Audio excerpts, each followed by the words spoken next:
What's up? Welcome back to the Dank channel. Welcome back to the Dankers channel. Today, I'm going to show you some of the cool speedometer designs that I've been working on.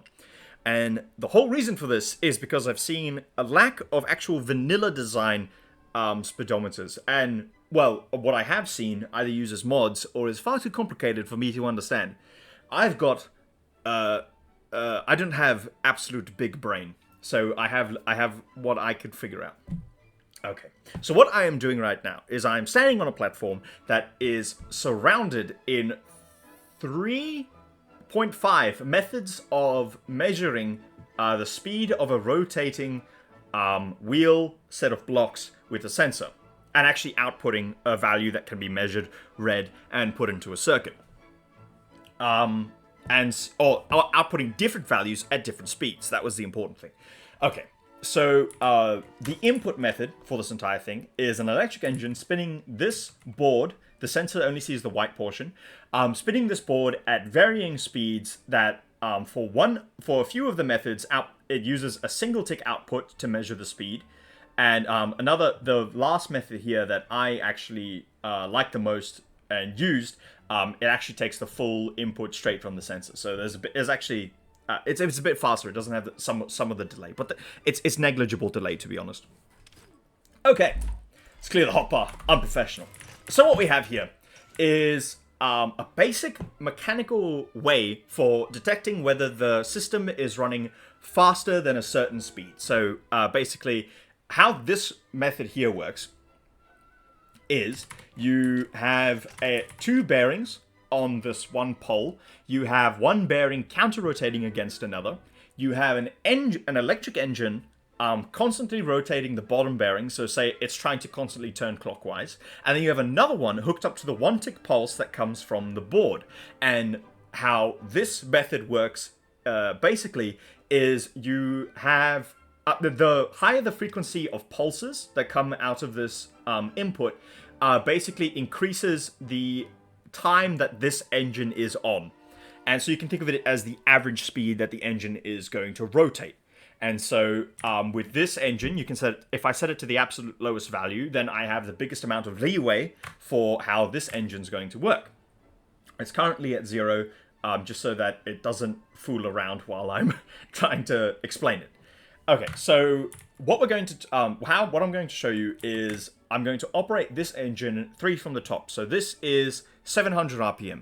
This is a good value for the logic circuits, because any faster than this and you start to lose a bit of resolution on the final logic circuit that I developed. And 700 is also a good speed for piston engines. Yes. Anyway, I will show you how to build these two later on in the video. So, I'll show you how this first one works. And then this is just my attempt to try and differentiate speeds. So, we'll turn this engine on and put it on the lowest revolution. And then we'll turn the input engine on. You'll see it's outputting a single tick to this logic gate. It's activating those two, but we won't look at that. And then what I can do here is I can increase the speed of this engine and break the audio of the game. And so what this is going to do is I can figure out where the frequency of the inputs increases the average speed of the engine I'm currently interacting with to be more than the average speed of the other engine trying to counter-rotate. So there we go. So at 4 from the top, we know that the average speed of this engine is faster than this one, so that now we are actually increasing our speed. So I did put the sensor on the other side, but I suppose you could put it there and just invert the signal, and you can know when you're actually moving.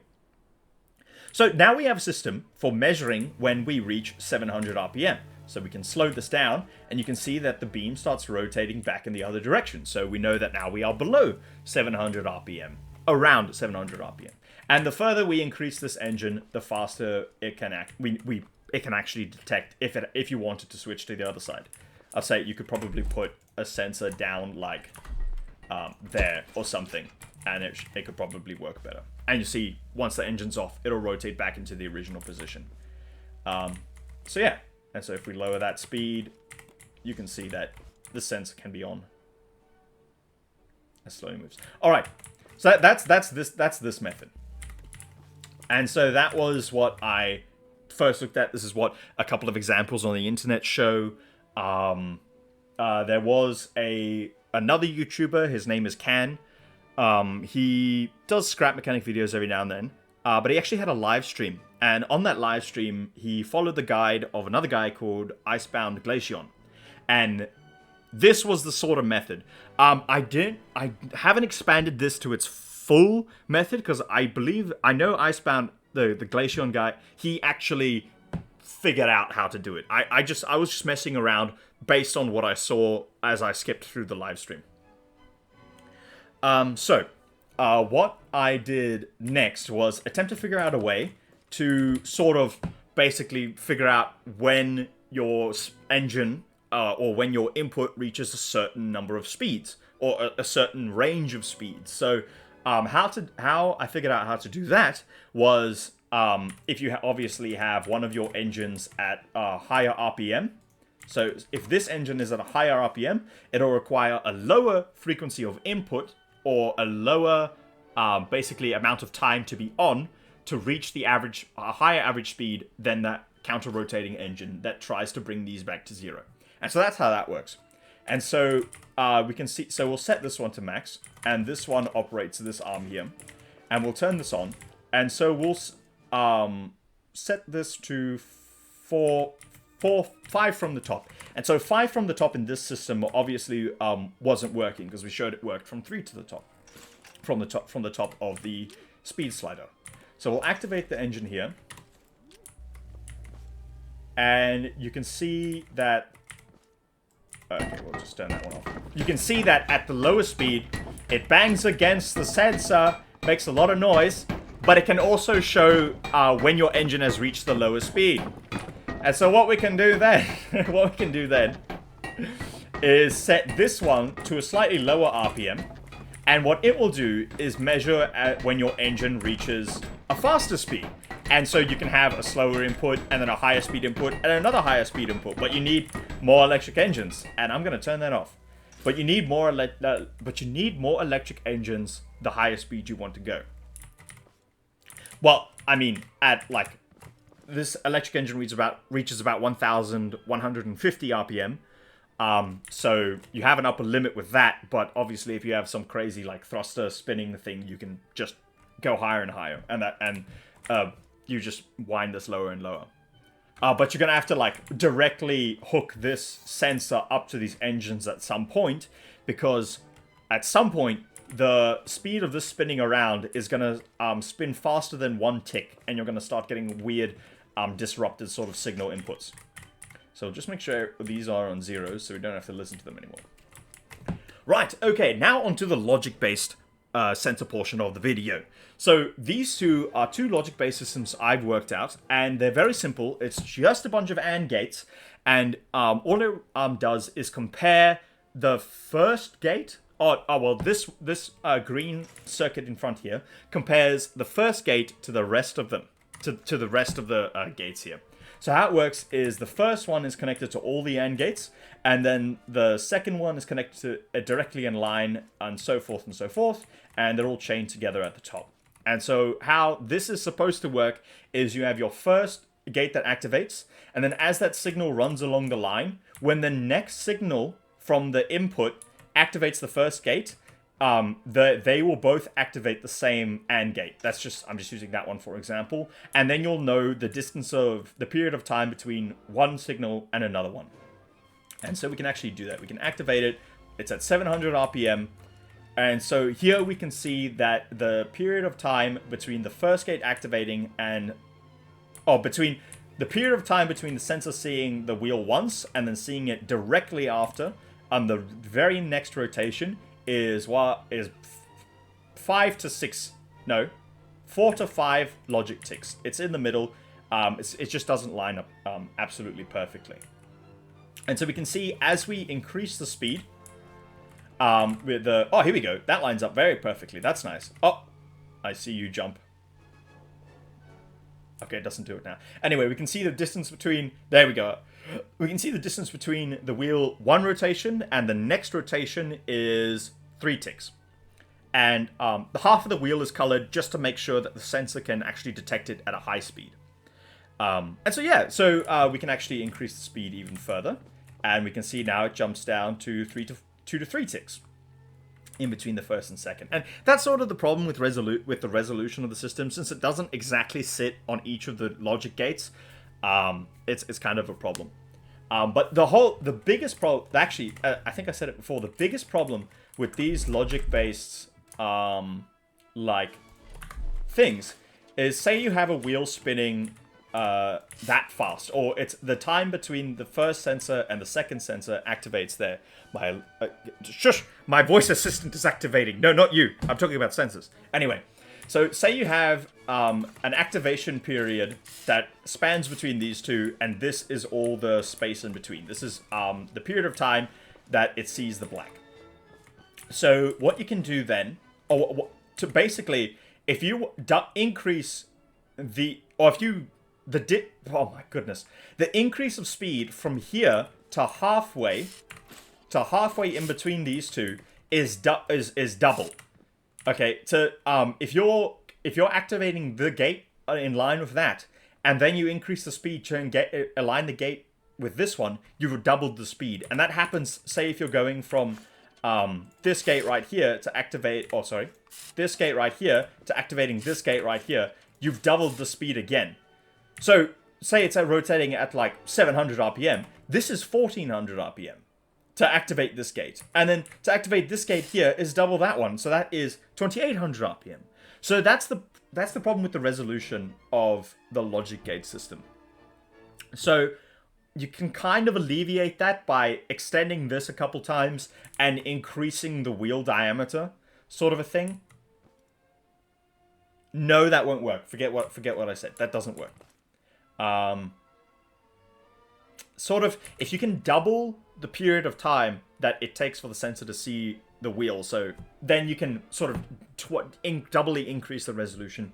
That's sort of the problem with the logic sensor. But I mean, as long as you're operating at low speeds, you're not going to get that much of a problem. You will find difference between if there's a noticeable difference in RPM, you'll get a noticeable change in input. All right, so this is the first circuit I came up with. I think I explained it already. Yeah, the first gate connected to all of them, and then each gate connected to the next. Right, and this one can work. This one works off the single tick input.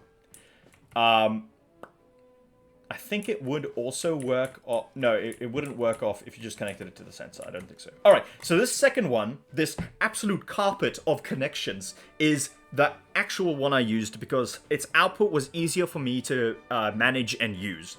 Because I don't know a crazy large amount of stuff. Well, I suppose I could have figured it out, but I'm not... It's too much effort. I like this one because it was simple. The output was simple. The wiring just it takes a long time. But it's not complicated at all. So the difference between these two is, while this one shows the gap, this one actually shows the length of the signal. And it does that by being directly connected to the sensor instead of just having a one-tick pulse whenever the sensor sees something. So we'll activate it, and we'll actually lower the speed to 700. And we can see that it's outputting a value of 2 to 3 ticks. And this is actually the confusing bit for me. Well, I mean, oh yeah. Yeah, okay, so the reason why it's doing this, the reason why there's a difference between these two is this one shows every time there's an actual input signal, a 1 signal, an on signal, while this one shows the difference in time between a 1 and an off. So this one actually shows, this one's actually twice as accurate than this one. So whilst this one shows 3 logic gates being on, and that's all you can take as an output, this one shows a gap of 5 to 6 between the first and the last. So this one's actually twice as accurate. I should have gone with that one. Figured it out. Anyway, as we lower the speed, we can see more and more logic gates being activated. We'll go further down. So here we can see 1, 2, 3, 4, 5, 6, 7. So you can see it's an output of 7 ticks it takes for the half the wheel to spin past the sensor. And so boom, there you go. And all you do then is you hook it up to some memory bits. You then have a circuit that remembers the speed you're going, and you can use that to feed into whatever you want. Well, yeah. And so what if it remembers what it's going? Then it won't change. It won't flick on and off every time the system updates like this one does. And so that was the whole premise of the idea. Yeah. And yeah, so that's what I came up with, and I went with this one because it was just easier to go with. I will actually show you now how to build these, and they're very simple, exactly like me, extremely simple. I am mechanically minded. I am not logic minded. Okay, so I'm just gonna do 8 here, 8 logic blocks, but you could extend this to infinity. Depending on when your mind literally breaks from trying to wire everything correctly. Okay, so what I'm doing here is that green... is this green one here that takes the single input. So we will wire it up like so. The first logic gate goes to every single other one. Goes every single other one. And then every other logic gate just connects directly down. And you have to chain them. I don't know if I mentioned that, but you just chain them one to the next. Just like so. And so I'll just quickly make a 1 tick pulse no? There we go. Okay. So this will show you the period of time between me pressing the button. I will press as fast as I can! Okay. I can't click that fast. My hand. Did I connect that all in correctly? Yeah, okay. So that's basically how that circuit works. It's nice and easy. And this is how the other one works. So this is the blue one that actually takes the full length input from the... we'll just extend this platform and run into the thing. I am very well prepared for this. Man, there we go. No, I need that on the platform. I need that. There we go. So here we go. We will... okay, so the wiring in this one basically works. You wire the gate. Oh, you're going to have to chain these as well. Whoops. So you wire the gate up to the aligning gate directly below it and everything to the right. You don't go to the left. So we will wire the first gate up. And I'm only doing 8 because this is a heck of an annoying process to do many on. And then the next gate goes directly down and everything to the right. And the next one. And what this does is it filters out all the repeating signals. So if your signal's short enough to show up multiple times on this circuit, it'll filter out the multiple times. It'll only show the length of the first input from this gate onwards. It won't show anything happening over here. And so that is also another reason why I liked using this method. Very quickly, you can just sit here for hours wiring up and cry yourself to sleep. I hope I wired everything correctly. Yeah, first... Nice! Okay, and so this one, I will put a logic repeating circuit in. Like so. Yes! Haha! And then we will take that to an input gate, so we can... like so. There we go. Alright. So, this little repeater system has a 3-tick delay because it has to run all the way around. I don't know why it has a 3-tick delay. Oh, no, why does it have a 3-tick delay? I don't know. Anyway, so it's 1, 2, 3. So you get 3 ticks of delay before it gets back to the first gate. I can't deal with stuff in my hotbar. And it shows up on this output circuit as a 3-tick pulse. And there you go. So what we can do then is, if I can follow that, you can see it's 3 ticks. What I can do then is I can actually turn it off. I can increase the length of the tick, and boom! Adding 1 tick to that circuit shows a 4-tick delay. Heck yes! So this is exactly what I wanted. I just wanted a circuit to easily output a constant, set of gates that are lined up that I can just connect into a memory system for the circuit. Yeah, there we go. Now, listen here. This is probably my favorite part of figuring this out. So, not the actual work on the speedometer. You can use this as a filter for shorter length signals. So, I can actually filter out, say, anything less than a 4-tick signal in a logic circuit. So say you don't want if you have a bunch of things accidentally skimming around a sensor, but you have one thing that sits there for a while. This is just an example. I just picked it out of the blue. Not that I actually tried to make a cannon for 5 days that shoots wood poles, and it just didn't work, and it made me pull out my hair. Anyway, what this does, you just wire in the amount of gates. You can wire in the rest, but you don't wire in the rest. You just wire in the amount of gates that you want to. The amount of gates plus 1 that you want filtered. So if I want to filter out anything less than a 4-tick signal from my system, we can just, this is simulating a 4-tick signal right now. You can see, boom, it doesn't actually output anything. But let us increase the input signal length to 5 ticks. Oops, to 5 ticks. So that's 2 plus, so that's 3 from the timer, and then 2 from the 2 logic blocks. So that's 5 ticks. Look at that! We have an output of anything that's 5 ticks or over. There you go. So 5 ticks or over filters out anything of that length. And I think if you put a bunch of NAND gates or something, I don't know if this will work. Or turn this into an OR like this. Yeah, okay. Don't look at that. Okay, so there's obviously, you can figure out a method to filter out anything, filter out only something that's 5-tick length. So it has to be very precise. But yeah, this was the coolest thing that I found. I needed a circuit like this for so long, and I could never find it. So here it is. For anyone who's watching, please use it. Please take all the information I have in this video and just take it and use it for whatever you want. That's what it's here for.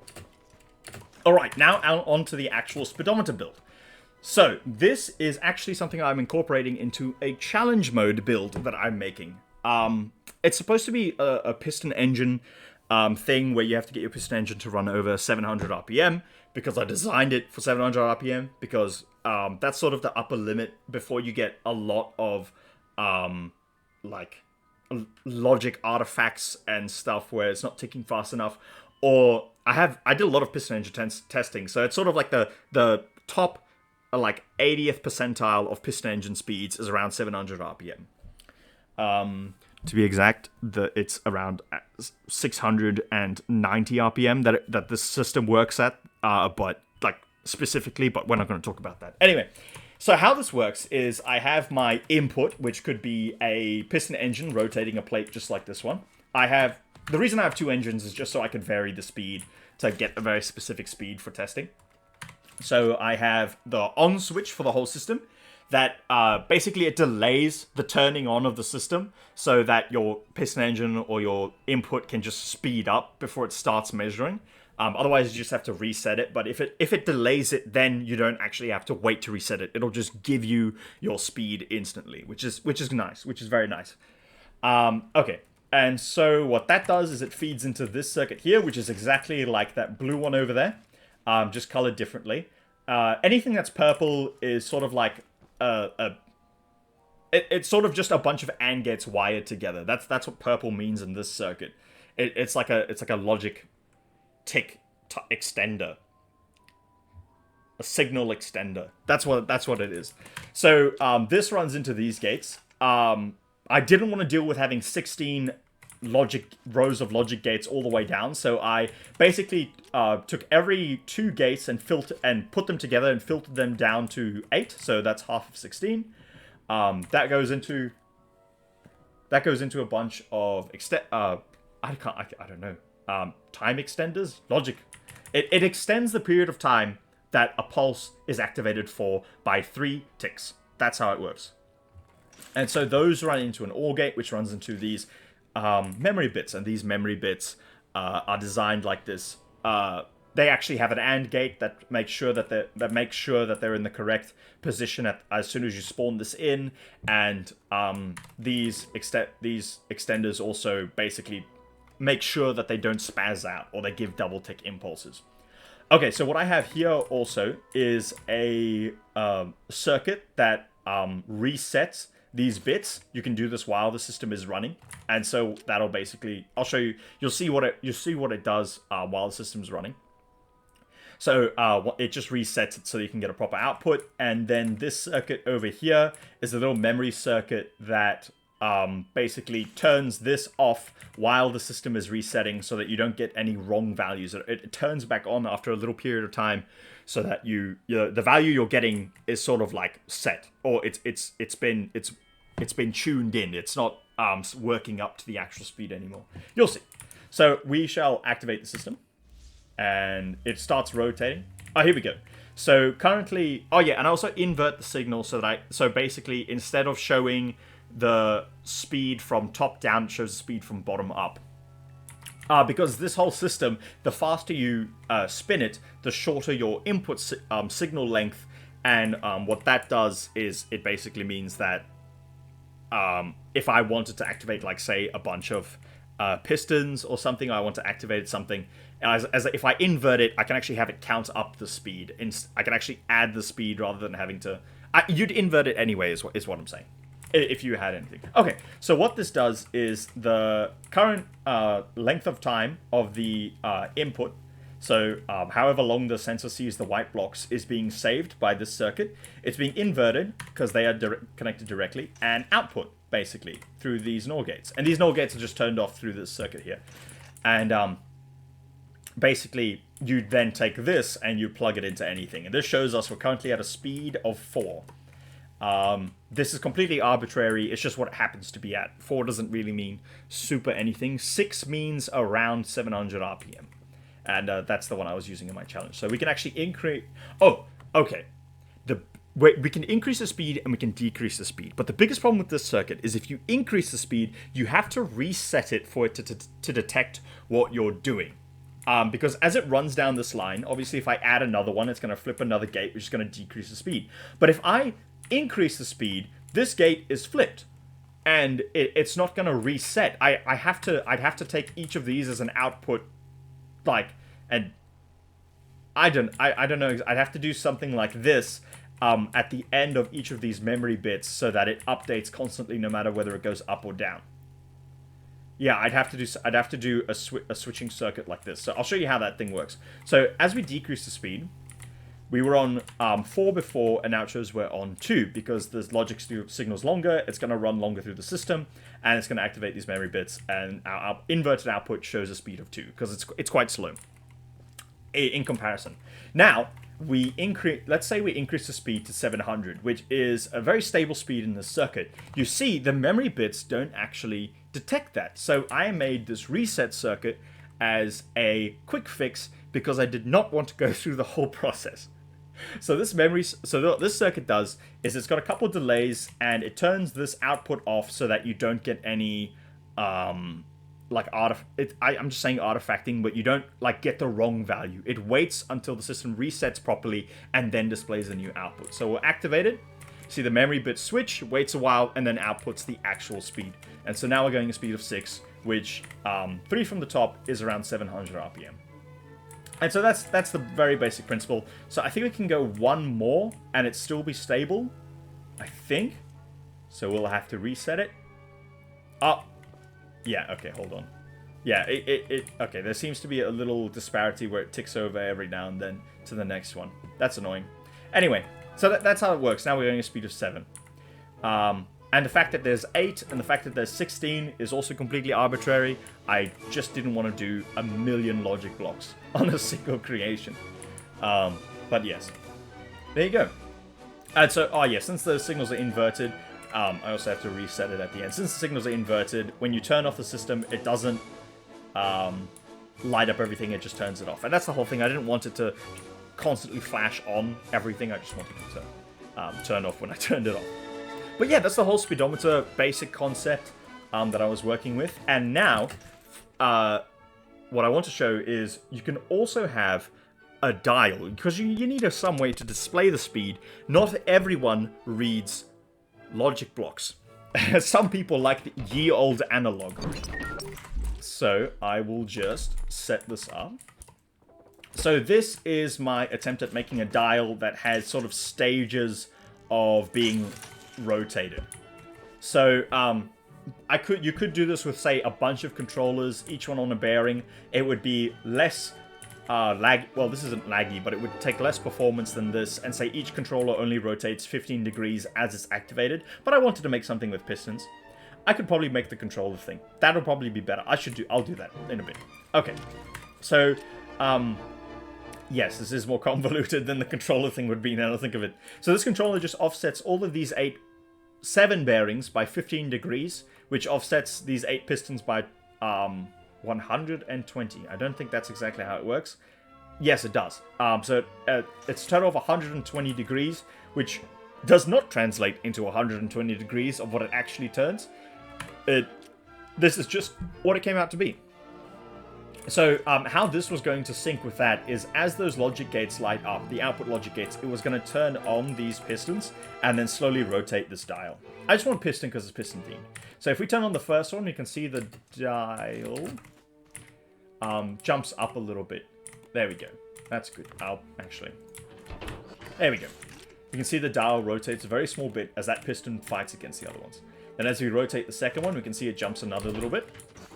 Only problem with this whole setup here is the sections that it moves are not perfectly like spaced. It moves a very small amount and then it does a big jump. And that's just with how the pistons are aligned. And that would all be fixed by just doing a controller, putting down 8 controllers, and each one moves the next bearing as it's activated, exactly like this. So we can see as we move it, it just moves to the next one, another one, and then a big jump when it hits 700, and then you've got the 2 extra ones, and that one, that's just for ultimate speed. Yeah, so that was just the design for a dial that I wanted. And yeah, no, that's really the whole video. I don't have much else to show. Yeah, sick. I hope you enjoyed it. I hope you learned something, and I desperately need people smarter than me to figure this out. But it's not a requirement. It's homework. No. Thank you very much for watching. I hope you enjoyed, and I will see you later.